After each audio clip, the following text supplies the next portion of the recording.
Autoridades, ¿sí? A Dios lo que es de Dios, al César lo que es de César, ¿sí?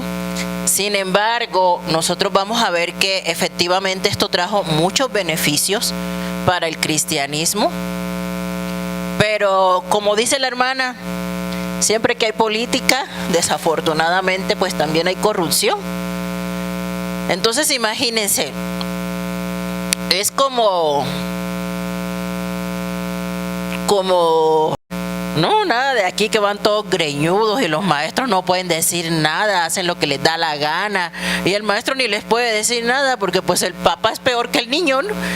Y allá en El Salvador pues vemos las noticias, ¿no? Y no, que todos los niños bien peinaditos, bien uniformaditos, y tantas cosas buenas que ha hecho este hombre, ¿no? Ahí en su país. Y ahí es donde vendría ese choque, como dice mi esposo. Imagínense, o sea, si una persona cristiana tomara el gobierno, muchas cosas de las que hoy se permiten ya no se permitirían más, ¿sí? El mismo Donald Trump en Estados Unidos, ¿no? Pues ha sido como que muy firme para unas cosas, pero también en otras ha favorecido al cristianismo, si ven las noticias, ¿verdad? Nada de que los niños se les va a cambiar de sexo, muchas cosas ha prohibido Trump, defiende a Israel, ¿no? Entonces vemos que sí hay cosas buenas, pero también hay cosas no tan buenas, y efectivamente eso mismo sucedió aquí. La siguiente.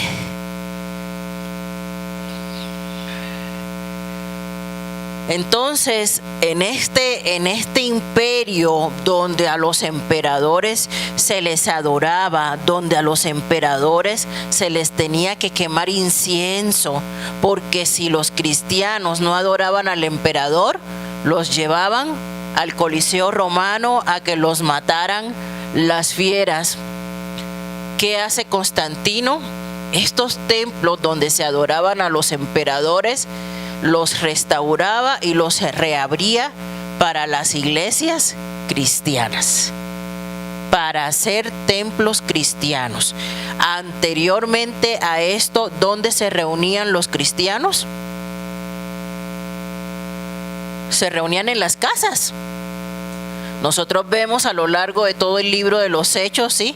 Que los apóstoles visitaban las casas, se reunían en las casas para orar, para compartir la palabra, pero a partir de este momento empiezan a existir los templos como tal, porque todos esos templos que eran paganos, ¿sí? Donde se adoraban a los emperadores romanos, Constantino los remodela para que se empiecen a usar para los templos cristianos.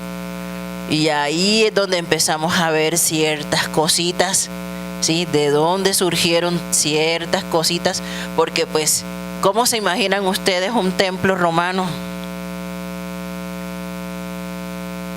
Lleno de idolatría, lleno de paganismo, lleno de imágenes, lleno de muchas cosas que los cristianos no, ¿sí? Y de repente viene este hombre y dice, bueno, métanse ahí a adorar a Dios. Imagínense que contextualizándolo, ¿no? Que viniera un presidente y dijera, bueno, ya el cristianismo es la religión oficial de México, ¿no? A ver, ustedes tomen los templos, los mormones, como testigos de Jehová, y métanse ahí a adorar. Sí, sí, es para que me entiendan, ¿no? Lo que estaba pasando en este momento. Porque ahora aquí todos vamos a ser cristianos. Métanse ahí y adoren a Dios en esos templos. Se otorga libertad para la construcción de templos propios también para las iglesias. Constantino hace construir grandes templos en Jerusalén, en Belén, en Constantinopla. Muchos templos romanos se consagraron entonces como iglesias. ¿Sí? Entonces empiezan aquí desde este momento a existir los templos como tal, como centro de adoración a Dios. Se toleraba la adoración pagana todavía, pero en las zonas rurales. En las grandes ciudades pues ya imperaba el cristianismo. Y de estos tiempos viene la palabra pagano. ¿Por qué pagano? Significa morador del campo. Porque los que moraban en los campos eran los que adoraban imágenes todavía, los que adoraban todavía los emperadores, ¿sí? Los de las áreas rurales. Y de ahí es donde viene esa palabra paganismo. La siguiente.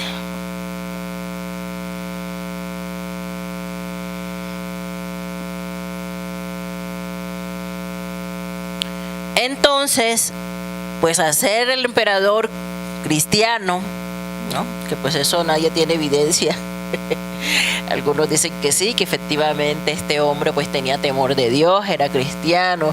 Otros historiadores dicen que no, que simplemente fue una estrategia política y lo ponen en duda principalmente porque este hombre retrasó su bautismo casi hasta el final de su vida, ¿sí? Casi ya para morirse fue cuando se bautizó y dio fe pública de que él era cristiano. Pero mientras tanto favoreció mucho el cristianismo con estrategias políticas. En este momento entonces en el que pues los cristianos pasan de ser perseguidos a ser privilegiados por el gobierno. Una de las cosas que hizo Constantino es que las iglesias, los obispos, los ministros y otros funcionarios del culto cristiano eran sostenidos con el dinero del tesoro público. Los fondos públicos fueron enriqueciendo a la iglesia. Y aquí es donde viene pues ese daño, ¿sí? A una iglesia con una fe genuina, a una iglesia que creía en el Señor por convicción, a una iglesia pues donde se sigue al Señor a lo mejor ya con otros intereses. Estamos de acuerdo que los obispos, los ancianos, los diáconos que sirvieron en la iglesia primitiva estaban conscientes de que podían morir apedreados, como fue el caso de Esteban, como fue el caso de Santiago, como fue el caso de los 12 apóstoles, como fue el caso de muchos cristianos en el tiempo de la iglesia primitiva. Pero en este tiempo, pues quien era obispo, anciano, diácono, cualquier ministro de la iglesia, pues ya gozaba de muchos privilegios. Prácticamente el gobierno lo sostenía, y cuando digo que lo sostenía, lo sostenía de todo, ¿no? Vivienda, sueldo, estudios, todo. Y ahí ya se cae en un peligro. Y sobre todo cuando es el gobierno quien sostiene, ¿no? Porque pues ¿a quién no le gustaría trabajar para el gobierno? O bueno, por lo menos aquí en México yo he visto mucha esa mentalidad, ¿no? De que casi que si no trabajas para el gobierno no eres nadie, ¿no? Vete con tu sueldito de quinta para allá, porque pues aquí los que trabajan en el gobierno son los más, ¿no?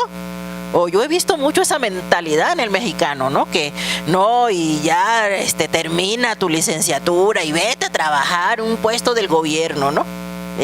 Para que te paguen bien, para que tengan buenas prestaciones, para que, ¿no? Y ya los empleados de acá, eso es otra historia, ¿no? Pero he visto mucha como que esa mentalidad, ¿no? Que el gobierno, que él trabaja para el gobierno, wow, ¿no? Y entonces en este momento, pues los ministros del evangelio están prácticamente con un puesto de gobierno, con las supremas y excelentísimas prestaciones, ¿no? Y qué diferencia con aquellos que fueron perseguidos, qué diferencia con aquellos como Bartolomé, ¿no? Que tuvieron inclusive que vender sus casas para poder financiar viajes misioneros. Qué diferencia de aquellos como Pablo, que aún todavía pastoreando más de 13 iglesias y todavía trabajaba para sostenerse. Qué diferencia, ¿sí? Y aquí se pierde la fe genuina. Aquí se empieza a perder la verdadera motivación, ¿sí?, de pastorear las ovejas del Señor. Yo sé que hay ministerios, por ejemplo, donde a los pastores les pagan un sueldo. Hay ministerios así, sobre todo en Estados Unidos. Acá en Latinoamérica casi no se ve eso, ¿no? Son muy poquitas denominaciones las que hacen eso. Pero yo sé que en Estados Unidos, en Europa, ¿no? Hay movimientos que le pagan un sueldo a sus pastores, les ponen casa, les ponen carro, y inclusive he visto, ¿no?, en las páginas, vacante para pastor, ¿no? Sí, sueldo tanto, ¿sí? En Estados Unidos es así, sueldo tanto, ¿no? Prestaciones, ¿no? Pues que se le da casa, se le da carro, se le da no sé qué, se le da no sé cuándo, ¿no? Bueno, pero con todo respeto, porque a lo mejor alguien ve este video, ¿verdad? No, ahí se puede perder un poco, ¿no?, la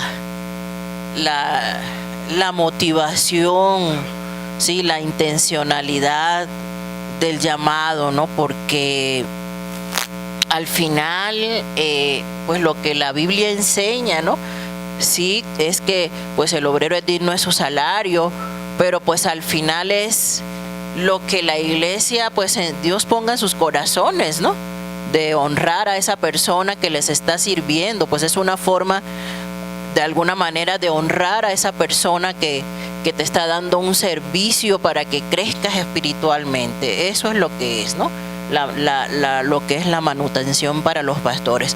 Pero pues cuando ya te dan un sueldo, como que, no sé, mi opinión personal, ¿no?, con todo respeto, ya no hay como que esa motivación genuina, ¿no?, de que aunque te den o no te den, ¿no?, tú le sirvas al Señor con la misma motivación, ¿no? Pues es como que si un pastor dijera, bueno, nada más atiendo a los que diezman, ¿no? Pues eso no es así, ¿no? Dé o no dé, el amor tiene que ser el mismo, ¿no? Dé o no dé, la oportunidad de crecimiento debería ser la misma, ¿no? Aunque digamos, muchos movimientos estén en contra de eso, ¿no? La realidad es que es algo que se debe hacer por amor a la iglesia, ¿no? No por ganancias deshonestas, ¿no? Como dice Timoteo, no por ganancias, o sea, no es por lo que te vayan a dar, sino el Señor te llama a pastorear a sus ovejas por amor, ¿no? Entonces yo creo que desde este momento se empezó a perder esa motivación genuina, ¿no?, del llamado de Dios para pastorear su iglesia, porque pues yo me imagino que a lo mejor ya varios querían ser pues ministros, ¿no? Porque pues el gobierno los iba a sostener, ¿no? Dijeron, ay, no, qué chévere, ¿no? Ya me acomodo, ¿no? Entonces, aquí ya, amada iglesia, se empezó a perder esa integridad de la iglesia, se empezó a perder ese amor genuino, ¿sí?, por las almas, se empezó a perder ese amor genuino por el Señor realmente, porque se empezaron a mover otros intereses. A los cleros se les eximía del pago de impuestos, imagínense. No pagaban impuestos. Ay, ¿qué tal que dijeran, ya los pastores no van a pagar más Infonavit? Gloria a Dios, ¿no?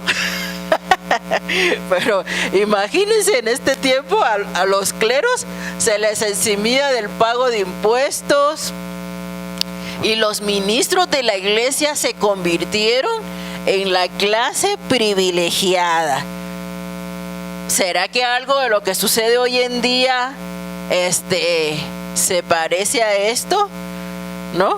Yo quiero mi ¿cómo se llama? Mi papamóvil, yo quiero mi papamóvil y salir al balcón y saludar al pueblo, y mi anillo de oro y mi corona de oro y mi bastón de oro. ¿Será que algo de esto todavía sigue por ahí? Claro que sí, y ya vemos desde dónde empezó a surgir, ¿cierto? Ya vemos desde dónde empezaron a verse estos privilegios, porque cuando no conoces la historia de la iglesia dices, bueno, pero ¿en qué momento, cierto? ¿En qué momento, después de esta enseñanza de los apóstoles, después de esta iglesia primitiva que es perseguida, llegamos a todo lo que vemos hoy día, ¿no? ¿En qué momento? Pues para eso es necesario conocer la historia de la iglesia, porque si no, leemos el libro de los Hechos y vemos lo que sucede hoy día y decimos, pues ¿en qué momento la iglesia se echó a perder? ¿En qué momento el cristianismo perdió su valor? ¿En qué momento la iglesia y el Estado empezaron a hacer negocios? Pues justo aquí, con el famoso emperador Constantino y todos sus privilegios para el cristianismo, pues sin duda alguna se empezó a dañar el corazón de todos aquellos que eran cristianos. Amén. Es aquí, justo en este gobierno de Constantino, donde el primer día de la semana se proclamó como día de descanso y adoración en todo el Imperio Romano. Justo aquí, el cristianismo influyó en muchas ordenanzas que Constantino y sus sucesores decretaron. Se abolió la crucifixión.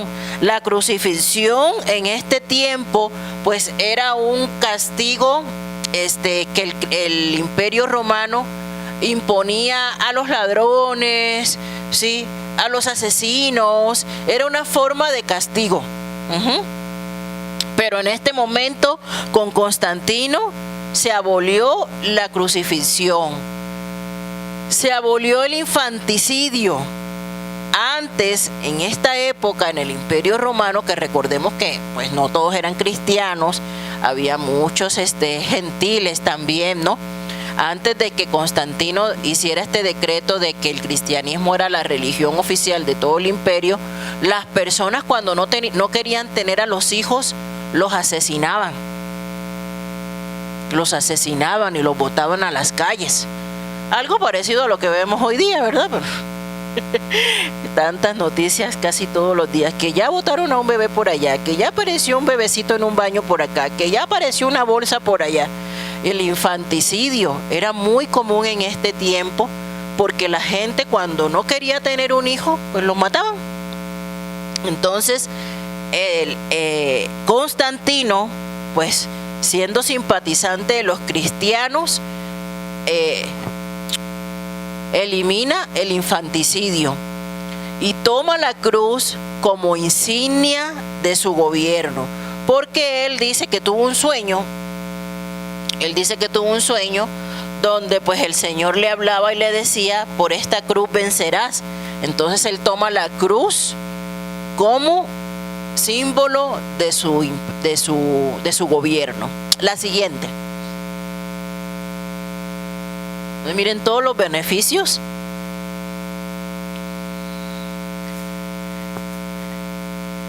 El trato a los esclavos fue más humano, tenían derechos legales. En la época de la persecución, en la época de la iglesia primitiva, más del 50% de la población eran esclavos. ¿Sí? Los esclavos no tenían derecho a nada. Los esclavos los vendían como si fueran un objeto. Yo me leí un libro acerca de las costumbres del Imperio Romano y ahí decía que a los esclavos los ponían completamente desnudos en las plazas de mercado.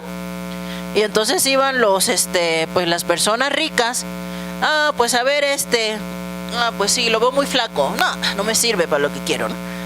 Sí se le ven 2, 3 musculitos, bueno, pues a lo mejor me sirve para hacer los mandados. Y así, los compraban como objetos, no tenían ningún derecho. Y el dueño, el amo, podía hacer con la vida de ese esclavo lo que le viniera en gana, inclusive podía matarlo. Y era completamente legal porque ese esclavo le pertenecía, ¿sí? Aparte,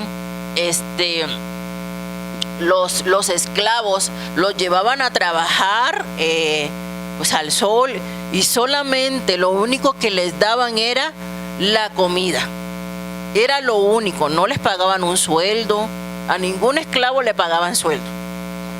Solamente a lo único que ellos tenían derecho era a su comida y a una muda de ropa en todo el año. Esos eran los derechos de un esclavo en los tiempos de la iglesia primitiva.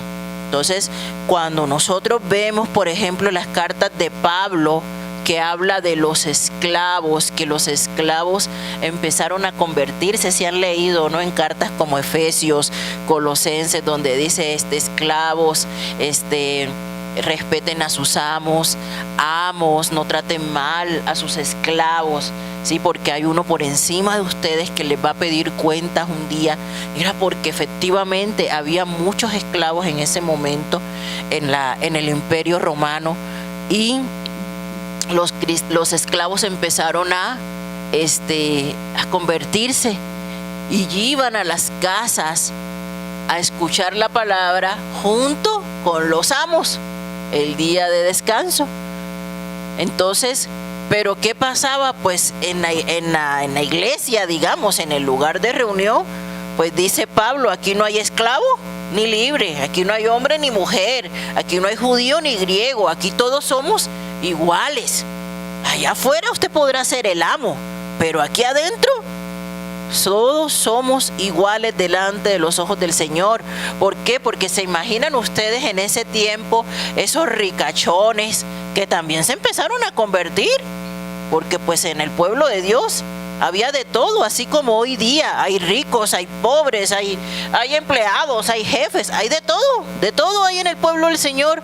Así sucedía en ese tiempo. También había ricos, ¿no?, como por ejemplo Filemón, ¿no?, y Onésimo, que era el esclavo.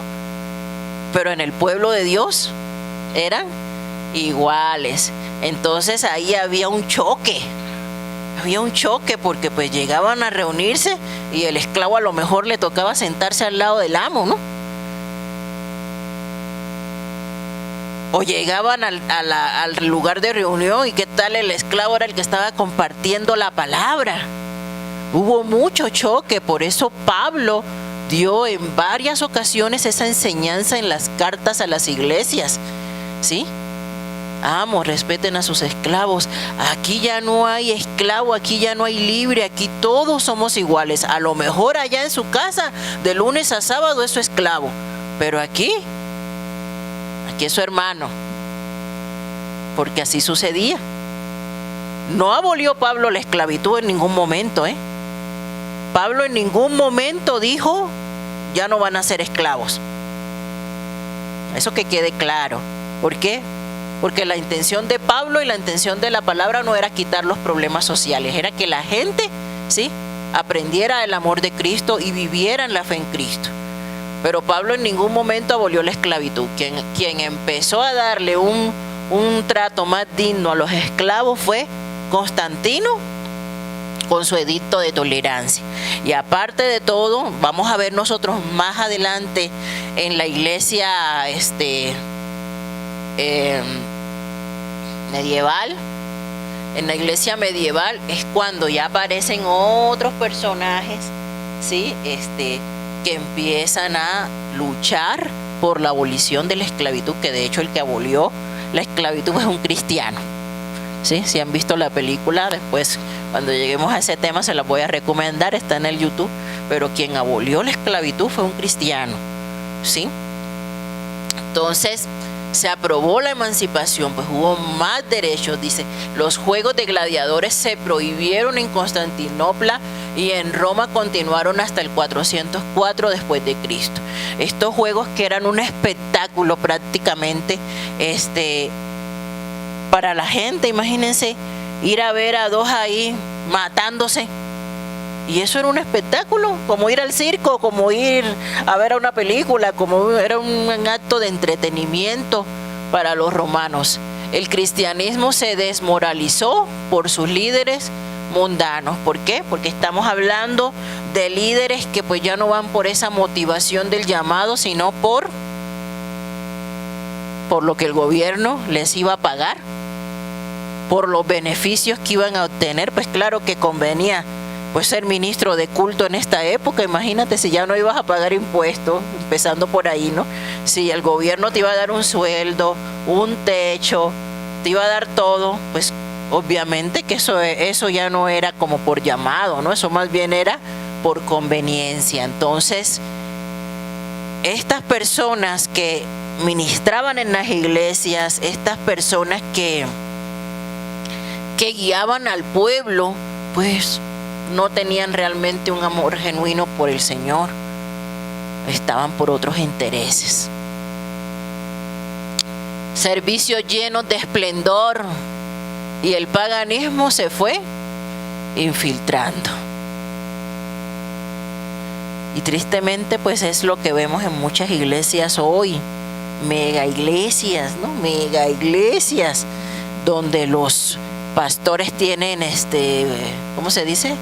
Guardaespaldas, ¿no? Donde los pastores a la hora del culto sube la plataforma y aparece el pastor, y cuando termina de predicar baja la plataforma y más nunca lo vuelves a ver. Más nunca lo vuelves a ver, ¿no?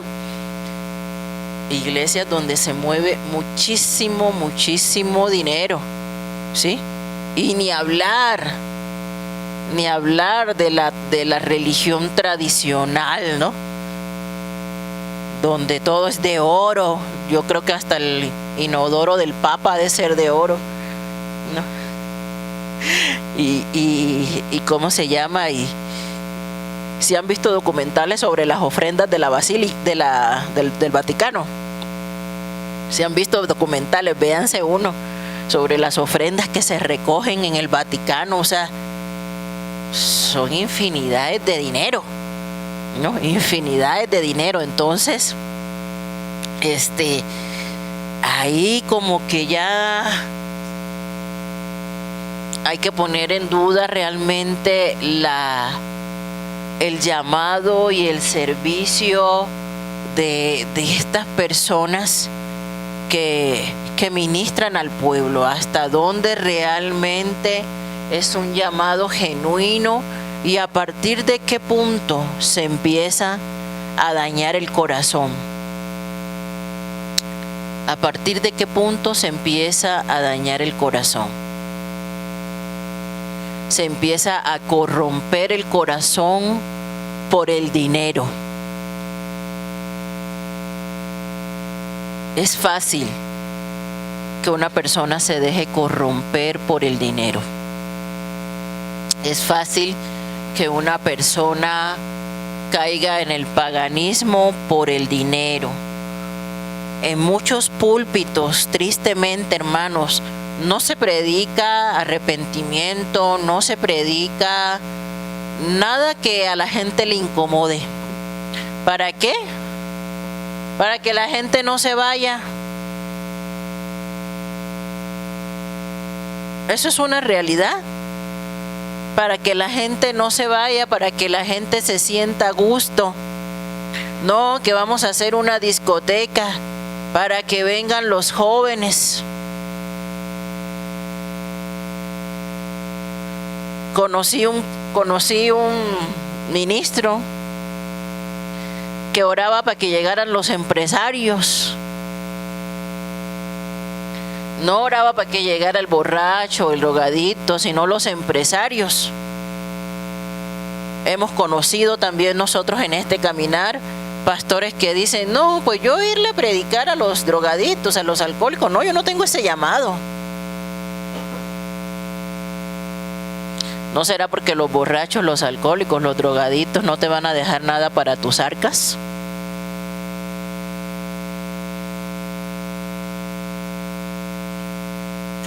En este caminar, hermanos, hemos visto de todo. Inclusive un pastor que le exige una cuota a sus congregantes. Estos son casos reales. Se dejan corromper por el dinero. Porque en muchas iglesias el tesorero es el hermano del pastor, el amigo del pastor, el sobrino del pastor, ¿no? Y no hay nadie en la iglesia que dé fe de cuánto se recoge, de en qué se invierte, porque ni tesorero tienen. O sea, muchas cosas, hermanos, que se puede caer en corrupción por causa del dinero. Entonces, la verdad es que los cristianos, bueno, y esto hablando de los ministros de culto, ¿no? Pero, ¿qué decir de los cristianos que trabajan en puestos públicos y un peso para allá y un peso para acá, ¿no? ¿Qué decir de los que roban en sus trabajos?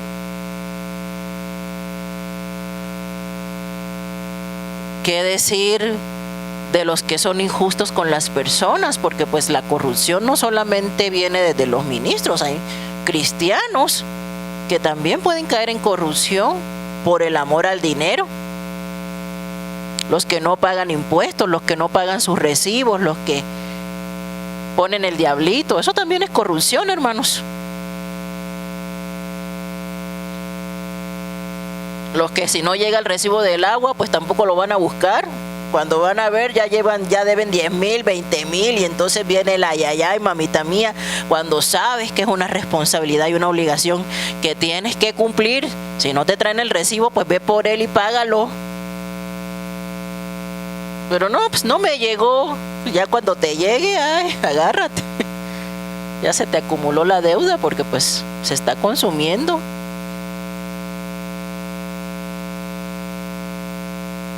Predial, Infonavit. No, hermano, uno tiene que pagar lo que debe. Hace poquito veía con los alumnos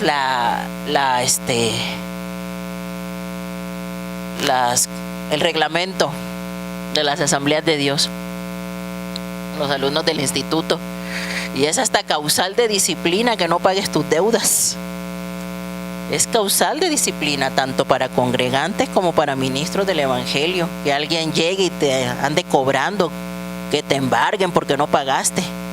Es causal de disciplina porque es un mal testimonio que no paguen lo que debes. Entonces vemos aquí cómo se empezó a tergiversar la fe, a tergiversar ese cristianismo genuino de la iglesia perseguida, de esa iglesia primitiva. A las fiestas paganas se les cambia el nombre y se incluyen como fiestas de la iglesia. Y es aquí donde empieza todo ese desbarajuste. ¿Por qué? Porque fíjense, hermanos, que como les decía, si un pueblo cristiano entra en un templo pagano, ¡ay, qué bonito cuadrito de la Virgencita! Aquí lo dejo y empiezo a adorarlo, ¿no? Y allí se empezó a tergiversar muchas cosas. Ay, ¿por qué no dejamos esa estatua del emperador ahí? Ay, no, sí, se ve bonita, pues vamos a dejarla, ¿no? Y entonces ahí se empezó a mezclar, ¿sí?